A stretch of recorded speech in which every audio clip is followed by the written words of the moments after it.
Hello student, success coaching classes में आपका स्वागत है। यदि आप चैनल में पहली बार आए हैं तो चैनल को सब्सक्राइब कर ले और बेल आइकन को ऑल में प्रेस कर ले ताकि आने वाले सभी वीडियो को नोटिफिकेशन टाइम पर मिल जाए।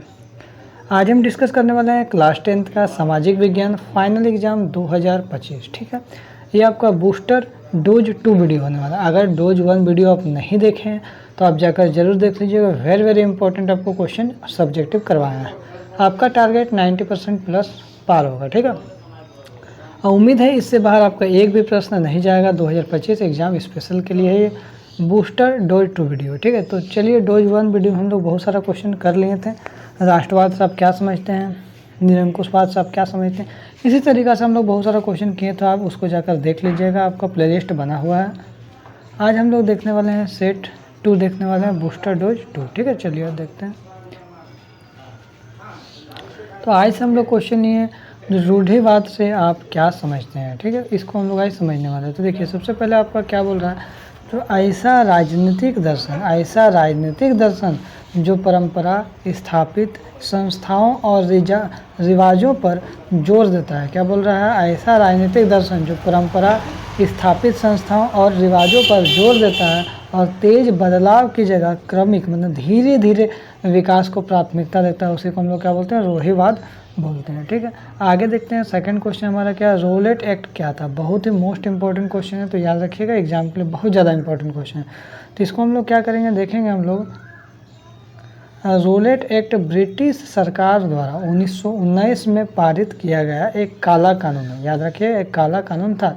इस कानून के जरिए सरकार को राजनीतिक गतिविधियों को कुचलने और राजनीतिक कैदियों को 2 साल तक बिना मुकदमा चलाए जेल में बंद रखने का अधिकार मिल गया था। इसी को हम लोग क्या बोलते हैं, रोलेट एक्ट बोलते हैं। ठीक है, यहाँ पर देखिए गतिविधियाँ हैं। ठीक है, याद रखिएगा। आगे अगर हम लोग देखते हैं क्वेश्चन नंबर तीसरा, क्या सतत पोषण विकास से आप क्या समझते हैं। तो ये भी आपको मोस्ट इम्पॉर्टेंट क्वेश्चन लिया गया है। आगे अगर देखते हैं, इसका सॉल्यूशन देखते हैं। तो बोल रहा है, सतत पोषण विकास का अर्थ होता है कि विकास पर्यावरण को बिना नुकसान पहुंचाए, पर्यावरण को कोई भी नुकसान न पहुंचाए, बिना नुकसान पहुंचाए और वर्तमान में प्रेजेंट में विकास की जो प्रक्रिया चलती है और भविष्य की पीढ़ी के लिए भी संसाधन बचा रहे। मैंने देखिए, सिंपल भाषा में अगर इसको बोला जाए तो सतत पोषण विकास ऐसा विकास है जो विकास तो हो रहा है, धीरे धीरे विकास तो हो रहा है, लेकिन बिना पर्यावरण को नुकसान पहुंचाए। पर्यावरण को आपको नुकसान नहीं पहुंचा और वर्तमान में तो विकास हो ही रहा, प्लस भविष्य में ध्यान में रखते हुए विकास करना है, ताकि ज़्यादा से ज़्यादा अगर आपको पर्यावरण को नुकसान भी नहीं पहुंचाए और ज़्यादा से ज़्यादा संसाधन को खर्च भी ना करे, ताकि भविष्य में भी आने वाले पीढ़ी में संसाधन बचा रहे। आगे अगर हम लोग देखते हैं क्वेश्चन, देखिए क्वेश्चन क्या बोल रहा है, 12 जलहोर मृदा तथा काली मृदा में अंतर बताएं। तो आप देखिए, इसका जो आंसर जो आप लिख सकते हैं, तो आप इधर क्या करिए, जलहोर मृदा लिखिएगा, इधर क्या लिखिएगा, काली मृदा लिखिएगा। अंतर आप इस तरह से भी अलग अलग लिख सकते हैं। देखिए, हम इस तरह से नहीं लिखे हैं। क्या बोल रहा है, पहला जलहोर मृदा को हम लोग सबसे पहले देखते हैं। तो सबसे पहला पॉइंट क्या है, यह मृदा नदी द्वारा लाई गई है। किसके द्वारा लगाया है, नदी के द्वारा लाया गया है, बह के। ठीक, उसका दूसरा पॉइंट हम लोग क्या लिखेंगे, यह मृदा उत्तरी मैदान और तटीय मैदानों में पाई जाती है। ठीक है, कहाँ पाई जाता है ये भी हम लोग क्लियर कर देंगे। तीसरा पॉइंट हम लोग क्या देखेंगे, यह जो है छिद्रदार मृदा होती है। ठीक है, चौथा पॉइंट क्या लिखेंगे, इस मृदा में सूखे में दरार नहीं पड़ती है। उसके बाद देखिए 4 पॉइंट हो गया। और 5वां पॉइंट क्या लिखेंगे, गेहूँ की जो फसल के लिए सबसे उपयुक्त मृदा माना जाता है। ठीक है, जलहोर मृदा। अब हम लोग काली मृदा को हम लोग देखते हैं। तो काली मृदा अगर हम लोग देखते हैं, चलिए काली मृदा देखते हैं। यह मृदा लावा से बनी है। किससे बना है, लावा से। उसके बाद दूसरा पॉइंट क्या लिखेंगे, यह मृदा दक्कन पठार के उत्तरी पश्चिमी भागों में पाई जाती है। ठीक है, ये भी क्लियर हो गया। तीसरा पॉइंट क्या लिखेंगे, यह मृदा चिकनी और अच्छिद्रदार होती है। चौथा पॉइंट क्या बोला, सूखे की स्थिति में इसमें दरार पाई जाती है। अब 5वां पॉइंट क्या बोला, कपास की अगर फसल के लिए सबसे बेस्ट मृदा काली मृदा होती है। ठीक है, अंतर हो गया क्लियर। उसके बाद देखिए, अब हम लोग देखेंगे लाल मृदा और लेटराइट मृदा में अंतर। तो आप इधर लाल मृदा भी लिख सकते हैं और इधर लेटराइट मृदा भी लिख सकते हैं। तो चलिए हम लोग सबसे पहले लाल मृदा के बारे में हम लोग डिस्कस करेंगे। तो सबसे पहले हम लोग देखेंगे बाबू, लाल मृदा आग्नेय और रूपांतरित चट्टानों के क्षेत्र में मिलती है। दूसरा पॉइंट देखेंगे, यह अपक्षय के कारण बनती है, जो भी अपक्षय होता है उसमें उसके कारण बनती है। तीसरा पॉइंट लिखेंगे इस मृदा में दानेदार क्या होता है, कण भी होता है। चौथा पॉइंट क्या लिखेंगे, यह मृदा मध्य प्रदेश, उड़ीसा, तमिलनाडु आदि में पाई जाती है। उसके बाद अगर हम लोग देखते हैं लेटराइट मृदा में अगर हम लोग देखेंगे तो पहला पॉइंट क्या लिखेंगे, यह मृदा अधिक वर्षा वाले क्षेत्र में पाया जाता है, अधिक वर्षा वाले क्षेत्र में पाया जाता है। दूसरा पॉइंट क्या लिखेंगे, निक्षालन प्रक्रिया में इन मृदाओं का निर्माण होता है। तीसरा पॉइंट क्या लिखेंगे, इस मृदा में बारीक कण भी होते हैं। चौथा पॉइंट क्या लिखेंगे, यह पश्चिमी घाट तथा मेघालय में मिलती है। क्लियर हो गया। आगे देखते हैं, अगर हम लोग क्वेश्चन देखते हैं सत्ता के साझेदारी किसे कहते हैं, तो देखिए शासन की व्यवस्था में समाज के प्रत्येक समूह और समुदाय की समान भागीदारी होती है, उसी को हम लोग क्या बोलते हैं, सत्ता की साझेदारी कहते हैं। मतलब सभी को एकदम समान भागीदारी मिले। आगे देखते हैं नेक्स्ट क्वेश्चन क्या बोल रहा है। ये question very very very very important question है। ब्रिटेन की महिला कारीगरों ने स्पिनिंग जेनी मशीन पर हमले क्यों किए। या तो हमारा क्वेश्चन क्या आ सकता है, हमारा क्वेश्चन जो है ये भी आ सकता है, बहुत सारे मजदूर स्पिनिंग जेनी के इस्तेमाल का विरोध कर रहे थे, व्याख्या करें। तीसरा क्वेश्चन हमारा आ सकता है स्पिनिंग जेनी क्या है, इसका आविष्कार किसने किया था। तो सभी का उत्तर एक ही उत्तर होगा। चलिए हम लोग देखते हैं।